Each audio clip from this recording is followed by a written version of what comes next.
ওয়ালাইকুম রহমতুল্লাহি আবরাকাতুহ।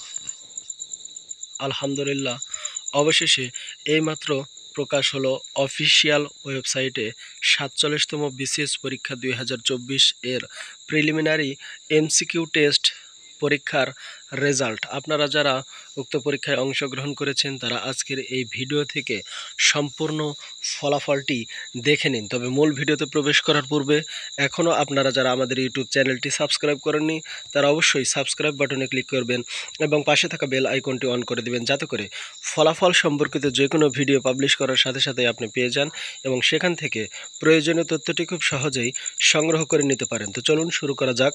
আপনাদের সুবিধার্থে ভিডিওর ডেসক্রিপশন বক্সে আমরা ফলাফলের পিডিএফ লিঙ্কটি উপস্থাপন করেছি, যেখানে ক্লিক করবেন সরাসরি আপনারা এই পিডিএফ ফলাফলের লিঙ্কটি পেয়ে যাবেন বা পিডিএফ সম্পূর্ণ ফলাফলটি পেয়ে যাবেন, যেখানে সুন্দর করে আপনারা দেখে নিতে পারবেন। লেখা রয়েছে ৪৭তম বিসিএস পরীক্ষা ২০২৪-এর প্রিলিমিনারি টেস্টের ফলাফল প্রকাশ কত ২৯ সেপ্টেম্বর ২০২৫ তারিখে ৪৭তম বিসিএস পরীক্ষার প্রিলিমিনারি টেস্ট অংশগ্রহণকারী প্রার্থীদের মধ্যে বাংলাদেশ সিভিল সার্ভিস বিধিমালা ২০১৪ অনুযায়ী ৪৭তম বিসিএস পরীক্ষা ২০২৪ এর শর্ত অনুযায়ী নিম্নে রেজিস্ট্রেশন নম্বরধারী প্রার্থীদের সাময়িকভাবে উত্তীর্ণ করা হয়েছে। আপনারা সুন্দর করে দেখে নিন এই ফলাফলে কৃতকার্য হয়েছে কতজন প্রার্থী। সম্পূর্ণ এই ফলাফলটি কিন্তু ১৭ পেজে প্রকাশ করা হয়েছে। আপনারা দেখতে পাচ্ছেন সম্পূর্ণ এই ফলাফলটি ১৭ পেজে প্রকাশ করা হয়েছে, যেখানে ২/১৭ লেখা রয়েছে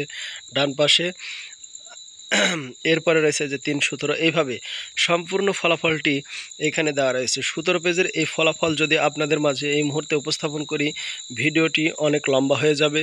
তাই আপনারা কালক্ষেপণ না করে সরাসরি ভিডিওর ডেসক্রিপশন বক্সে দেওয়া লিঙ্কটিতে ক্লিক করবেন এবং সরাসরি এই পিডিএফ ফাইলটি আপনাদের মাঝে ওপেন হবে, কোনো প্রকারের সার্ভার জটিলতা ছাড়াই।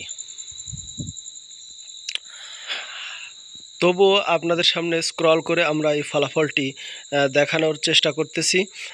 যদিও এখান থেকে আপনারা রোল নম্বরটি ওইভাবে সঠিকভাবে বুঝতে পারবেন না, একবারে সরাসরি লাস্টের পেজে আমরা আপনাদের মাঝে নিয়ে যাচ্ছি। এখানে দেখতে পাচ্ছেন একটি দিক নির্দেশনা হয়তোবা দেওয়া রয়েছে। এই যে টোটাল কৃতকার্য হয়েছে ১০,৬৪৪ জন। আপনারা দেখতে পাচ্ছেন টোটাল কৃতকার্য হয়েছে ১০,৬৪৪ জন, যাদের পরবর্তীতে বাংলাদেশ সরকারি কর্ম কমিশনের অফিসিয়াল ওয়েবসাইটে কিন্তু লিখিত পরীক্ষার তারিখ প্রকাশ করা হবে এবং পরবর্তী ভিডিওর মাধ্যমে কিন্তু আমরা আপনাদের মাঝে তা তুলে ধরব। এর সর্বশেষ লাইনে লেখা রয়েছে ৪৭তম বিসিএস এর লিখিত পরীক্ষা আগামী নভেম্বর ২০২৫-এ অনুষ্ঠিত হবে। সুনির্দিষ্ট তারিখ ও সময়সূচি পরবর্তীতে কমিশনারের ওয়েবসাইটে প্রেরণ করা হবে। আশা করি আজকের এই ভিডিও থেকে আপনারা সম্পূর্ণ ফলাফলটি দেখে নিয়েছেন। সকলেই ভালো থাকবেন, সুস্থ থাকবেন। আপনাদের মাঝে আমরা হাজির হব পরবর্তী গুরুত্বপূর্ণ কোনো একটি নিয়োগ পরীক্ষার ফলাফল সম্পর্কিত ভিডিও নিয়ে। সকলে আপনারা ভালো থাকবেন, সুস্থ থাকবেন। আসসালামু আলাইকুম ওয়া রাহমাতুল্লাহি ওয়া বারাকাতুহু।